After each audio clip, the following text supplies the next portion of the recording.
motioning something sexual to me over there. He was like this. That is my Facebook update. And then the movie starts. And there's music. No. I'm sorry. And there's a really great guy called Johnny Flynn. He plays the lead. He plays the lead. He's tremendous. Maintaining a flawless, camera-ready image is practically a rule in Hollywood, but Emily Blunt and Anne Hathaway have quietly broken it. Neither one plays it safe. They speak their minds without hesitation, unbothered by who might be sitting in a room, and that fearless honesty is exactly what sets them apart from nearly everyone else in the industry. So what would you do? I'd probably go for the balls, right? Because the quickest way to just drop someone. Is that what they teach? Do they teach that, or is that just your instinct? No. His worst word. And Emily Blunt's worst words were moist ointment. Emily has a gift for taking the most innocent, throwaway question and quietly flipping it into the opening line of an answer no one saw coming. Pretty sweaty, but only in spots. Ooh, which spots? Come on. Under the arms. Crotch? Yeah, when you said it was hot, I suppose it's hot as my balls. It's hot as my balls. When you sweat, where do you tend to sweat from? Have a dodgy tummy? I do. Yes. In general? That's a nice way of saying it, yeah. Yeah. Like, not great? No. I don't know if you remember your dodgy tummy when we went on holiday in Mexico together. I do remember that, yes. And you were so excited about going fishing. You were Once every thrilled. 10 years, I forget that I get seasick and I go on a boat. I just bought a couple of reference shots because I knew we'd probably be talking about Oh, you did? Yeah. So, yeah. Yeah, that's, He's been so nice. He's like, I need to have a 15-minute work call at one point during the day. And I burst inside. I'm like, honey, there's a sunset outside. We have to go. And he was like, okay, honey, I'm on the work call. And I just sulk. I just immediately pull a sulk. And I'm sitting there. I'm like, what's happening right now? We're going to miss it. The thing is, we're at a hotel, which is on like 100-acre estate. Like the front yard is 20 acres and the backyard is 80 acres. And he's like, well, okay, sweetie, I'll come find you. Where will you be? And I go, if I'm not in the front, I'll be in the back. And then I hid behind a statue and stuck my foot out and got mad when he couldn't find me.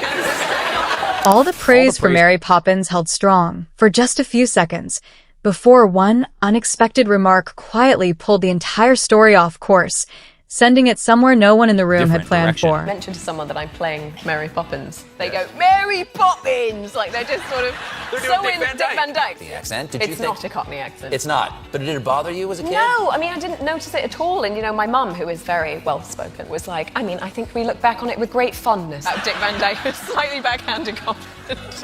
Then the other day she goes, she's American, of course, sounds American, but she goes, do your Mary Poppins voice. And I go, spit spot, and off we go. And she goes, oh.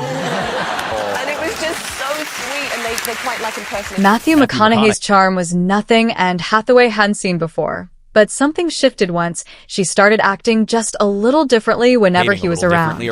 Unusual person. Yes. Do you find yourself becoming part of his orbit? Because it seems like I've been around him a few times and everybody just kind of does what he's up. Absolutely. Totally. Like, all of a sudden, you're with him, and all of a sudden you find yourself kind of like leaning back. You lean back, you talk, you know, you maybe don't enunciate as much, but sometimes you do. You enunciate intentionally. Like when I walk into the gym, normally, you know, you walk into the gym and you see, and I work out in West Hollywood, so you see like Thor's trainer. Like, you know, it's like the people who have too many muscles to be in the Avengers, that's who works out at my gym.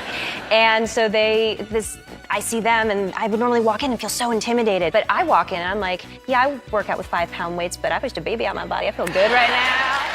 So I don't care what I look like, I feel great. Not every reporter walks in prepared for every possible moment. And the second this one found himself face-to-face with Emily, that unpreparedness became painfully, unmistakably obvious. Really, I know you're always in shape. Right? Look, you gotta How dare you? Did you see that? He went, you're always at you. Movies, you know, Emily, you're a bit... You know, but you got Others reach for silence. When things get uncomfortable, it's the safer road, the easier one. But, and Hathaway has never once taken it. Fans are really excited about this. It was a couple days ago we finally saw the first photos of you as Catwoman. How do you fit into that suit? A lot of lead time. Sit-ups, tricep curls and, you know. But you're in phenomenal shape bench- right now. Bench kicks, I don't know.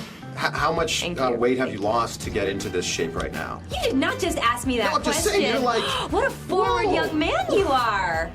My goodness, how sorry. much weight. I'm not saying you needed to lose weight. I'm just saying that you look. I've worked very hard to become Selena Kyle. All right, thank you very much. I'm sorry if I offended you. You didn't at all. I'm just messing with you. Thanks, Ann. One of the lucky things about being in this business for so long is that I've really kind of come to terms with the pressure that you get to look a certain way as an actress, and I don't beat myself up about any of that stuff anymore. But after I had my son, the weight was really slow to come off, and so I was a different size than I normally am. We have 8 women in this movie. We need to have as many body types up there as we can, which I was really relieved to hear. But I walked onto set and my weight's a little up, and I'm just aware of it. And I walk onto set and I'm in my jeans and I've done my best and I'm gonna love myself no matter what. And Sandy Bullock just looks up and goes, "Looking good, Mama." I was like, "Oh, that made me feel amazing." And then Kate Blanchett's like, "Nice jeans, Hathaway." I was like, "So great." And then Rihanna looks up and goes, "Damn, girl, you got an ass." They catch people off guard in 2 entirely different ways. Emily with reactions sharp enough to cut straight through a moment, and with stories that start out sounding completely harmless. Until they don't. Green and smells like, Is this a question or it smells like what? pork. What's green and smells like? Why is it something gross? It's like No, it's not Kermit's gross. penis, isn't it? No. No. It's good, though. Kermit's finger, but it was close. That was crazy you would go there. Jesus. Kermit's penis. Kermit's penis, okay. When we were filming Batman, there was this one day we were filming in central London, and Christian was walking to set, and there were these 2 boys, and they're sitting there, and they're staring at him, and one of them goes, "Oi, you Batman!" And the other one goes, "No, he's not Batman, look at his teeth." Working alongside child actors seemed like it would be the sweetest, easiest part of the job. But for Emily Blunt, things took a turn nobody quite expected. And not the gentle kind. Kids with English accents are so much cuter than regular kids. Do you think? Yes, I love it. That little blonde one, he's wild. Oh, the little one is adorable. Yeah. He's so sweet. What's his name? He's called Joel, and there was a lot of kind of Joel wrangling on script, on set, because he was sort of crazy and had never done a film before. He didn't know how to focus, and there was a lot of like, "Okay, we're rolling, Joel." And we're like, "Joel, focus. Joel, please, Joel, we're rolling, Joel." And then before I had this mammoth monologue, I remember like really fast-paced monologue. I was just trying to focus for a second. They were like, "Okay, rolling," and Joel would be like, "Emily, what'd you get if you put the letter B in front of the word oobs?" And I was like, The world of pop music and became a pop star. I could have been Britney. You could have been Britney. What happened? Why aren't you? Why aren't you Because Britney? I realised that I'm not good at dancing, and I didn't want to Britney. I don't know. I think Who approached you and tried to get you involved? I don't want to tell you too much because I feel like someone's going to find these songs that I recorded. Oh, you have songs. Yeah. I see. How many songs did you record? Do you want to know the name of one of them? Yes, very much. Ring It Up. There's a song called Ring It Up. It will never see the light of day. Did you write the song? No.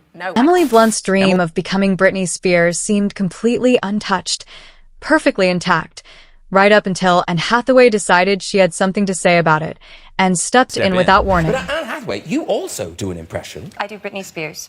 This is an oldie but a goodie. Oh, baby, how was I supposed that something wasn't right here? I shouldn't have let you go. Now you're out of sight.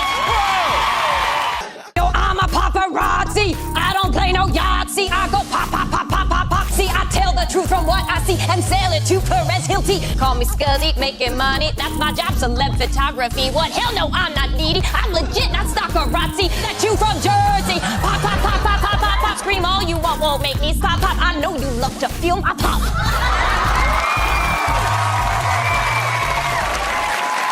If there's one thing that clearly connects the two of them, it's this.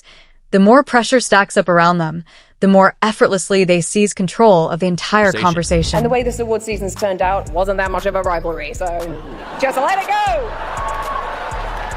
So... You guys are at the tail end of that because you were riding Barbie's coattails all summer.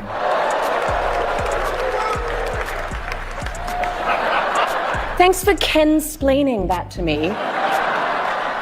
All right, Mr. I need to paint my abs on to get nominated. You don't see Robert Downey doing that. You're kidding. Robert You're Downey kidding. did not paint his abs on. This is insane, Emily. This has got to stop. We have to squash this. told me that when your mom met Ryan, she was quite smitten by him. She was like, you look very nice in that white suit. I was like, all right. It is weird, like how I was like, you're at a 10 on the creep. And Hathaway eased in with a simple, understated impression before pushing her version of Katie Holmes far further than anyone in the room expected. Thanks, Ellen. It's great to be anywhere right now. I was working last week and I was on set and we were just passing the time. And have you seen that movie trivia game where it's cards and they just ask you questions? Oh, yeah, I feel like they have a bunch of quizzes, like sports and movies. And I was just having one of those like runs where I couldn't miss. Yes. Like I just knew, and I was like surprising myself, and it was like. Well, you know your stuff, you know movies. I mean, apparently I do. And then I got to this one question, and they were like, "Oh, okay, so junior executive assistant in Devil Wears Prada." I'm just like, Emily Blunt. And they were like, "No," and it wasn't her, it was me. So. That friendship began at a moment when the impressions they'd each formed of the other couldn't have been more different. Almost like they were meeting two entirely different people. I'm sure everyone is curious. How did we meet? We met. Did we meet before the table read of Devil Wears Prada, or was it at the table read? This is so embarrassing because I remember every second of the first time I met you, and you're like, did we? No, because I also am very blurry on those memories. But so much more into you than you are into me. That friendship bigger the better they came to understand each other.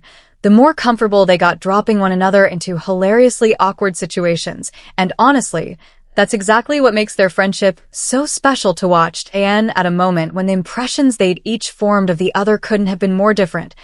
Almost like they were meeting two entirely different people. My stylist just sort of killed people at dawn for it. Oh yeah, listen, I would never go up against Jessica Pastor or Erin Walsh for that matter. Tell me about your look, Annie. I am wearing Louis Vuitton, and I love it, and I didn't know that we would be having a joyful skirt off. You are having a very we just keep sort of attacking each other with our skirts. Forgot my glasses. Clearly. And the envelope.